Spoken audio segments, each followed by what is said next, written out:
자식 잡는 3년상. 우리 선조들은 3년상을 치르면서 나물밥과 물만 먹어야 했으니 그것은 예경의 가르침이었다. 우리 선조들은 한결같이 그 가르침을 따랐다. 평상시에 잘 먹다가도 상을 당하여 예법을 따르느라 잘 먹지 못하니 3년상을 치르다가 죽는 이가 많았다.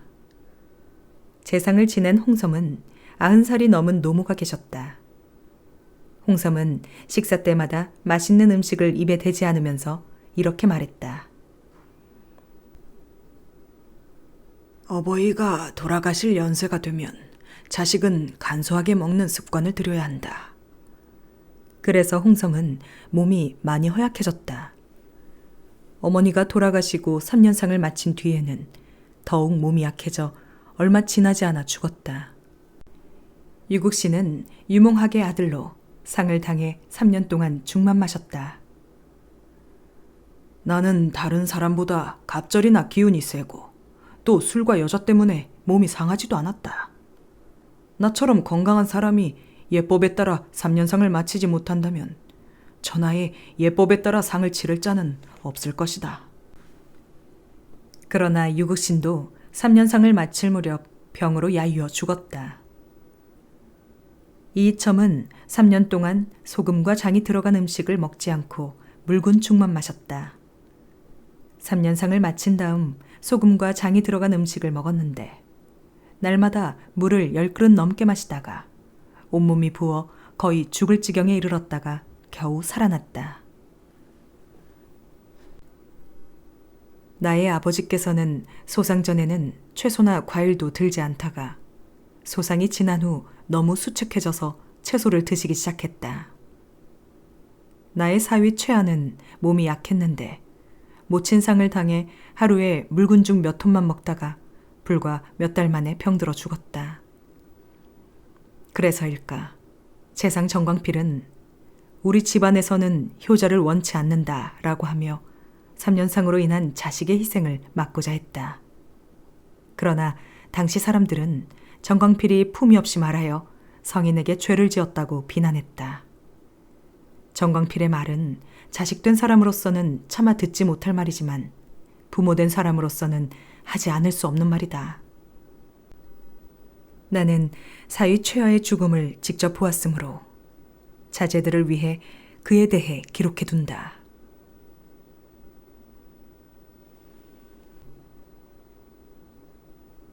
노비의 목숨, 주인의 목숨.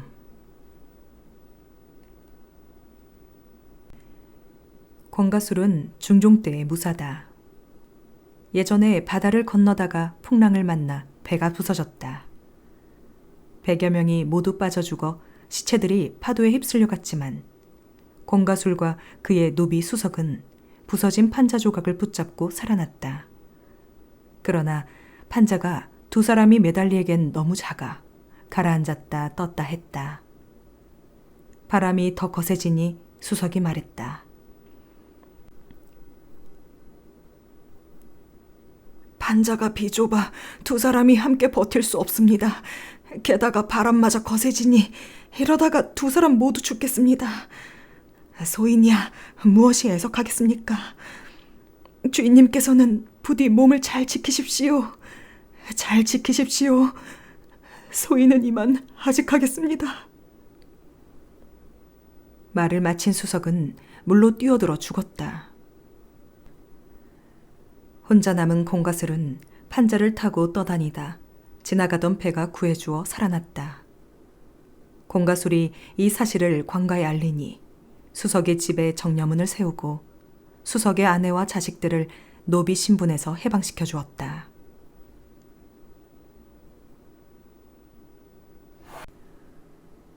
진복의 불쌍한 일생. 어느 재상의 첩이 진복이라는 딸을 낳았다. 진복의 앞날을 점친 점쟁이들이 하나같이 말했다. 이 아이는 부모가 기르지 않는 게 좋습니다. 남의 딸로 주어 기르는 것이 좋겠습니다. 이웃에 한 노파가 있었는데 재상의 첩을 정성스럽게 대접하면서 친하게 지냈다. 재상의 첩은 딸을 노파에게 주었다. 진복은 자랄수록 아름다워져서 노파가 친딸처럼 사랑했다. 노파의 집안에는 친척이 많았다. 재산이 많은 노파에게 친자식이 없어 친척들은 모두 자기 자식을 노파의 양자로 삼아 재산을 차지하려고 했다. 그런데 뜻밖에도 노파가 성이 다른 진복을 자식으로 삼자 모두 분노했다. 온갖 꾀를 다 내어 노파의 마음을 바꾸려고 했지만 결국 말로는 노파의 마음을 돌릴 수 없음을 알았다. 그래서 노파가 진복을 미워하도록 만들려고 꾀를 냈다. 친척 중 말솜씨 좋은 이가 진복을 찾아가 말했다. 어떤 젊은 벼슬아치가 이 앞을 지나다가 너를 보고 반해 첩으로 삼고자 한단다. 그런데 고모님은 재물만 좋아하는 성품이라 신랑감의 됨됨이를 따져보지도 않고 너를 돈 많은 장사꾼의 아들에게 시집 보내려고 하지. 너는 본래 재상집 딸인데 어찌 장사치 부인이 되겠니? 너 스스로 빨리 시집갈 계획을 세워야 하지 않겠니? 진복은 말솜씨 좋은 사람이 몇 번씩 찾아와 유혹하니 결국 넘어갈 수밖에 없었다. 또 마음속으로 은근히 자기 어머님처럼 높은 벼슬아치의 첩이 되어 부귀를 누리는 것을 원했다. 어느 날 그 벼슬아치가 보낸 종이 말을 몰고 찾아왔다. 진복은 화장을 새로 하고 좋은 옷으로 갈아입은 채 저녁 어둠을 틈타 말에 올랐다. 구불구불한 거리를 지나 큰 거리를 내달려 어떤 곳에 이르니 높다란 대문이 활짝 열려 있었다. 말솜씨 좋은 이가 진복을 이끌고 안으로 들어갔다. 큰 뜰을 지나자 높은 집과 큰 연못이 나타났다. 푸른 연꽃이 붉은 난간을 빙 둘러 피어 있는데 사람의 흔적은 없었다. 집 안으로 들어가니 병풍과 장막이 쳐져 있었다. 말솜씨 좋은 자가 진복을 이끌어 병풍 뒤에 앉혔다. 조금 뒤 긴 수염이 덥수룩하게 나고 베옷을 입은 사람이 맨발로 들어와 진복을 껴안고 한참 못된 짓을 하더니 달아나 버렸다. 그 뒤로는 아무도 나타나지 않았다. 진복은 곱게 자라면서 집 안에서만 살았으니 천갈래 만갈래 지나온 복잡한 길을 기억할 수 없었다. 길을 물어보려고 해도 사람이 없고 돌아가려 해도 길을 알 수가 없는지라 길가에서 이리저리 왔다 갔다 하며 눈물만 흘릴 뿐이었다. 날이 밝자 이웃집 사람에게 물었다. 이 집은 누구네 집이죠? 누구네 살림집이 아니라 사헌부 관청이요. 사헌부에 수염이 긴 사람이 있느냐고 물으니 사헌부에서 잡일을 하는 하급 관리라고 했다. 길을 물어 겨우 집에 도착하니 이미 한낮이었다. 노파는 크게 놀라서 말했다. 내가 우리 재상 나리께 할 말이 없구나. 재상집에서는 그 일을 듣고 진복을 딸로 생각하지 않겠다고 했다. 진복은 이미 몸을 더럽힌 데다가 집안 사람들에게 버림까지 받자 자포자기해서 행실을 함부로 했다. 그러다가 평생토록 짝도 얻지 못하고 가난하게 살다 죽었다.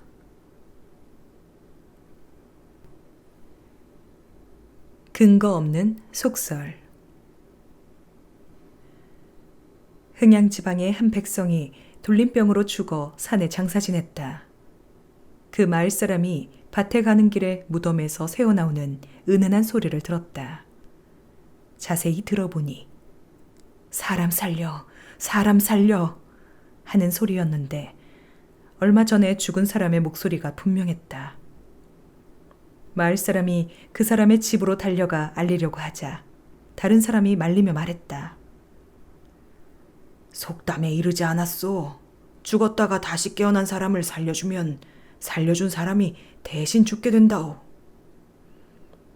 마을 사람은 겁이 나서 알리지 않았다. 다음 날에도 여전히 소리가 들렸는데 사흘이 지난 후에야 잠잠해졌다. 무덤 주인의 아들이 나중에 그 이야기를 듣고 무덤을 파보았다. 관뚜껑이 열려 있었고 시신을 묶은 배가 풀어져 있었는데 시신은 엎어져 있었다. 죽었다 깨어난 사람이 밖으로 나가려고 안간힘을 다 쓰다가 기진맥진하여 죽은 것이었다. 아들은 너무나 슬퍼하며 마을 사람을 관가에 고발했고 마을 사람은 곤장을 맞았다. 근거 없는 속설에 얽매여 생명을 구할 기회를 놓쳤으니 얼마나 어리석은가. 엎친 데 덮친 격. 경상북도 문경의 한 중이 배 몇 피를 짊어지고 세제를 넘어가고 있었다. 날이 저물 무렵 어떤 사람이 몽둥이를 가지고 다가왔다. 중은 그가 도적이 아닌지 의심스러워 앞서 가라고 했다. 그 사람은 억지로 중더러 먼저 가라고 고집을 부렸다. 중이 앞서가면서 힐끔힐끔 뒤를 돌아보는데 길이 굽어지고 험한 곳에 이르자 몽둥이를 든 자가 뒤에서 중을 내리쳤다. 몸을 피한 중은 도리어 몽둥이를 빼앗아 그 사람을 거의 죽을 지경까지 때리고 골짜기에 던져둔 채 떠났다. 밤중에 산골 마을에 들어가 어떤 집 앞에 이르니 아낙네가 누군가를 기다리는 듯 문 밖에 나와 있었다. 중을 보더니 하룻밤 묵어가라며 손님방으로 안내하고는 밖에서 문을 잠갔다. 중은 불안한 생각이 들어 잠을 이루지 못했다. 밤이 깊어지자 어떤 사람이 끙끙 앓으면서 집에 들어왔다. 아낙네가 놀라 그 까닭을 물으니 그 사람이 대답했다. 웬 중에게 이렇게 맞았소? 아낙네가 손을 저어 말을 막았다. 그 중이 여기에 있어요. 중이 문틈으로 살펴보니까 아까 몽둥이를 들고 있던 자였다. 중은 문이 잠겨 있어서 벽을 박차고 뛰쳐나가 울타리를 뛰어넘었다. 울타리 밖에 호랑이가 엎드려 있다가 중을 물어서 등에 태우고는 울창한 숲을 뛰어넘고 큰 계곡을 건너 나는 듯이 달렸다. 날이 밝을 무렵 달리기를 멈춘 호랑이는 중을 숲을 속에 던져두고 쉬었다. 중이 정신을 차려보니 눈앞에 호랑이 새끼들이 가득했다. 호랑이는 중의 옷을 물어찢더니 엎어놓고 등을 핥혔다. 흐르는 피를 새끼들이 몇 차례 핥았다. 그때 갑자기 산꼭대기에서 큰 소리가 들리더니 숲과 나무가 모두 울렸다. 살펴보니 수리 한 마리가 날아와 호랑이 새끼를 낚아채갔다. 호랑이는 큰 소리로 으르렁거리면서 뒤쫓아갔다. 호랑이가 한참 동안 돌아오지 않자 중은 벌떡 일어나 호랑이 새끼들을 밟아 죽이고서 숲 밖으로 도망쳤다. 어디선지 큰 소리가 들리기에 다가가 보니 목수가 커다란 도끼를 가지고 나무를 찢고 있었다. 목수에게 도움을 청하여 여기가 어디냐고 물으니 지리산이라고 했다. 문경에서 600리나 떨어진 먼 곳인데 호랑이는 반나절 동안에 중을 업고 달려온 것이다. 지조 없는 정려문. 한양의 한 무사가 밀양에 별장을 갖고 있었다. 상주와 성주 사이에 절친한 선비가 살고 있어 지나갈 때마다 들렀다. 4, 5년 동안 바빠 들르지 못하다가 잠시 짬을 내어 밀양에 내려가는 길에 친구 집에 들렀다. 친구는 3년 전에 죽었다고 했다. 달리 갈 만한 곳이 없어 친구 집에서 하룻밤 머물게 되었다. 무사는 친구 생각에 마음이 아파 잠을 이루지 못했다. 무사가 머문 방의 북쪽 담장은 몹시 높았고 섬들 근처에는 대나무 숲이 울창했다. 달빛이 은은히 비치는데 대나무 숲에서 갑자기 무슨 소리가 들려왔다. 호랑이나 살쾡이가 아닌가 하여 몸을 숨기고 살펴보니 한 중이 대나무 숲 사이로 머리를 내밀어 사방을 둘러보다가 곧장 안방으로 향했다. 무사는 살금살금 다가가 창호지에 구멍을 뚫고 엿보았다. 친구의 부인은 10개 화장을 하고 유염하게 앉아서 청동하루에 불을 피워 소고기를 굽고 술을 데워 중을 대접했다. 중이 음식을 다 먹자 둘은 등잔불빛 아래서 정을 나누었다. 무사는 분을 참지 못하고 중에게 화살을 쏘았다. 중은 외마디 소리를 내지르며 쓰러졌다. 무사는 잠자리로 돌아와 코를 골며 자는 채했다. 한참 있으니 안에서 친구 부인이 비명을 지르며 급하게 사람을 불렀다. 집안 노비들이 다 깨어나 떠들썩했다. 무사가 일어나 까닭을 물으니 그들이 이렇게 대답했다. 우리 주인집은 양반 가문입니다.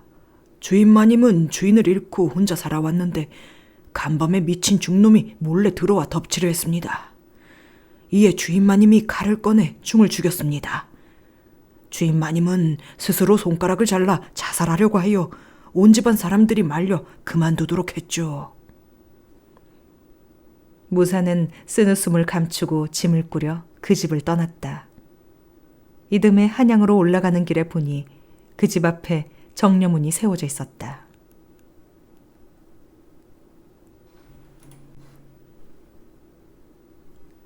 알고 보니 삼각관계.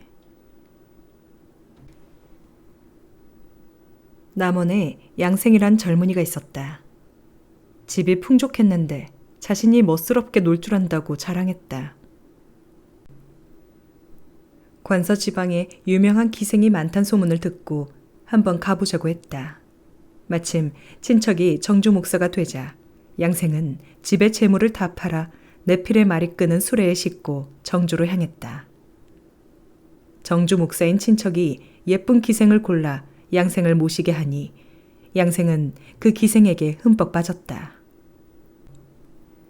3년 동안 가져간 돈을 다 써버리고 누더기에 나귀를 타고 차량하게 돌아갔다. 기생의 남동생이 따라와 배웅하며 곱비를 잡고 흐느껴 울었다.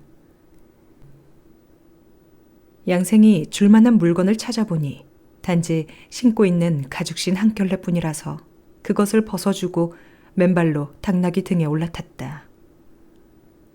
한나절을 가다가 시냇가 버드나무 그늘 아래에서 나귀를 멈추었다.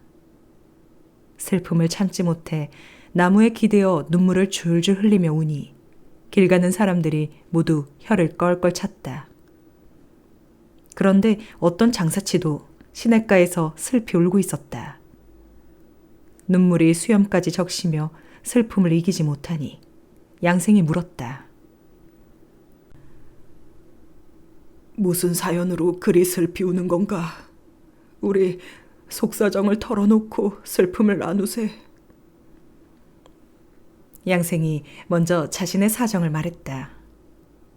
나는 3년 동안 정주에 머물면서 한 기생을 사랑했는데 정이 무척 깊었다네. 그 기생도 무척이나 나를 사랑했지. 그러다가 하루아침에 뿌리치고 떠나자니 슬퍼 울었다네. 장사치가 말했다.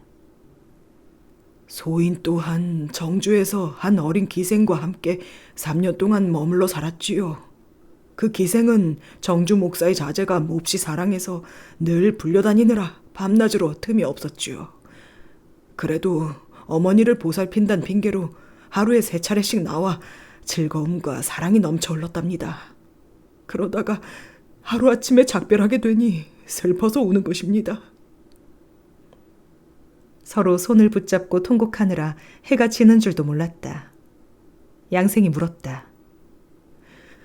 그대가 사랑한 기생의 이름은 무엇인가? 장사치가 사랑한 기생은 바로 양생이 사랑한 그 기생이었다. 양생은 그제야 잡았던 손을 놓고 옷을 떨치면서 돌아와 다시는 그 기생을 떠올리지 않았다. 사고 파는 벼슬. 윤원형이 병조판서를 지낼 때 어떤 무인 하나가 벼슬자리를 원해 변방에 무관자리를 주었다. 무인은 부임한 뒤 값비싼 담비 가죽 수백 장을 화살집 속에 넣어 윤원형에게 보냈다. 윤원형은 크게 화를 내며 말했다. 나는 화를 쏠 줄 모르거늘 화살을 어디에 쏘겠는가? 윤원형은 화살집을 타락에 던져두었다.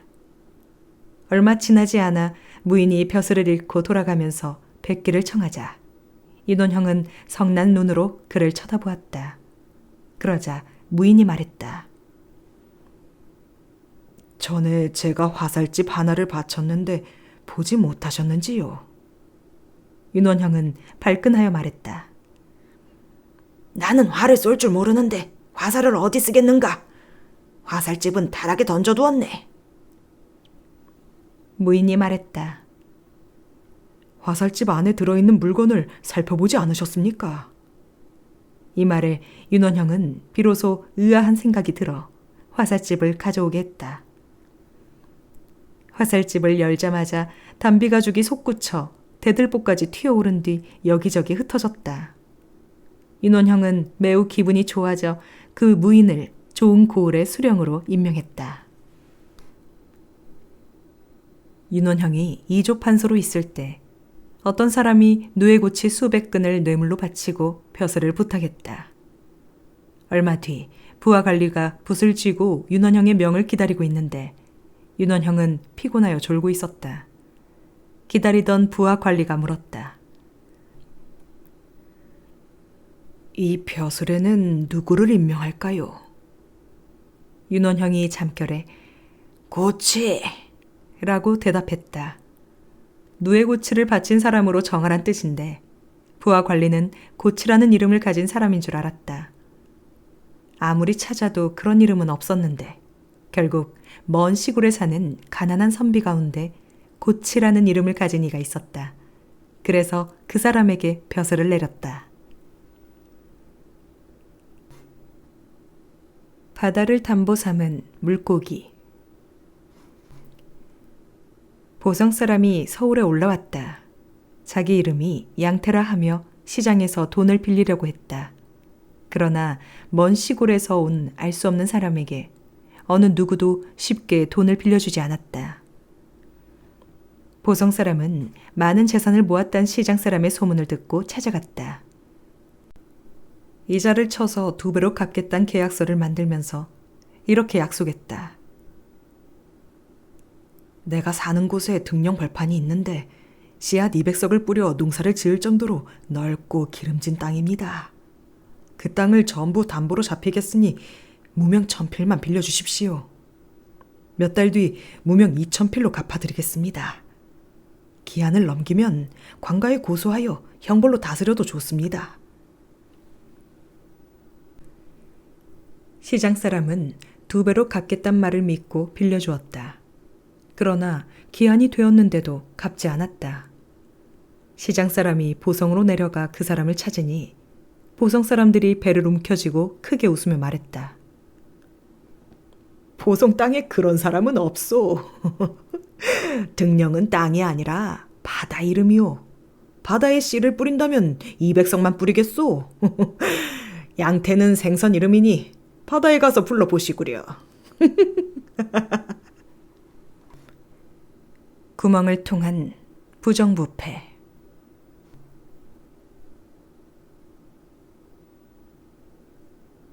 조윤희라는 사람이 감찰이 되었는데 사점시 창고 아래에 측간을 짓게 했다.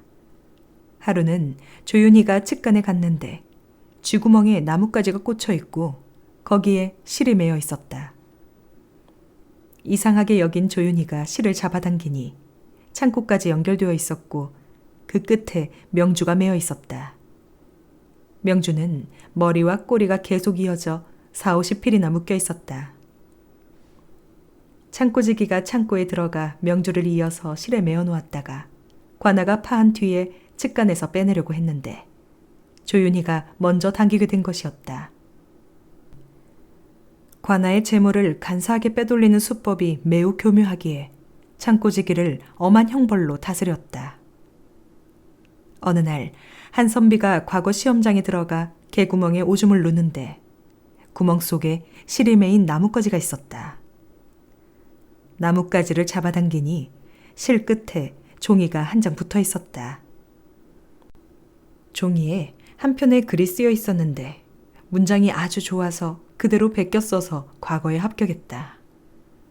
과거 답안을 대신 써서 파는 사람이 시험장에 들어간 사람에게 전달하려고 숨겨놓은 답안지인데 뜻밖에도 그 선비가 오줌을 누다가 발견한 것이었다.